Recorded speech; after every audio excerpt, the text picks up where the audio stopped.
شفائے امراض کے لیے، ہر طرح کی مختلف بیماریوں کی شفا کے لیے، بڑے سے بڑے امراض یا عمومی وبا یا کینسر، کوئی بھی مرض ہو کسی کو، اس کی شفا کے لیے ایک چھوٹا سا وظیفہ ہے۔ اور ویسے تو یہ پورے سال میں کسی وقت بھی پڑھا جا سکتا ہے، لیکن رمضان المبارک کا تیسرا جمعہ اس کے لیے بزرگوں کا، کابرین کا طریقہ ہے۔ پہلے میں یہ چیز واضح کر دوں، عرض کر دوں کہ یہ حدیث سے ثابت نہیں ہے، کہ حضور اقدس صلی اللہ علیہ وسلم کی تعلیمات میں نہیں ہے، ہمارے اکابرین اور بڑوں کے معمولات میں سے اور ان کے مجربات میں سے ہے۔ اور اکثر وہ حکم دیا کرتے تھے اس کا کہ اس کو مختلف امراض اور بیماریوں کے علاج کے لیے اپنے متعلقین کو اس کی تلقین کیا کرتے تھے۔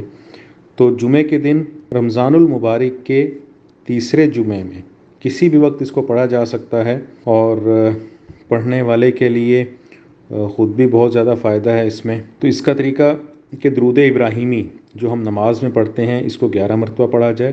اس کے بعد سورہ انشراح، الم نشرح لک صدرک، یہ سورت 21 مرتبہ، اور سورہ قدر، انا انزلناہ فی لیلۃ القدر، یہ بھی 21 مرتبہ، اور پھر درود پاک، درود ابراہیمی جو نماز میں پڑھا جاتا ہے وہ بھی 11 مرتبہ۔ اس کو پڑھ کر اپنی بیماریوں کی شفا کے لیے اللہ سے دعا کریں، کوشش کریں ہمارے گھر کا ہر فرد، بچے، خواتین، بوڑھے، جوان، سب اس کو ضرور پڑھیں۔ اور جو بہت زیادہ کسی بیماری میں مبتلا ہوں، وہ جمعے کے دن 2-3 مرتبہ بھی اس کو پڑھ سکتے ہیں، اور اپنے معمول میں بھی اس عمل کو رکھ سکتے ہیں۔ اس کی برکت سے انشاءاللہ ہر قسم کے موذی امراض سے اللہ پاک شفا عطا فرما دیتے ہیں۔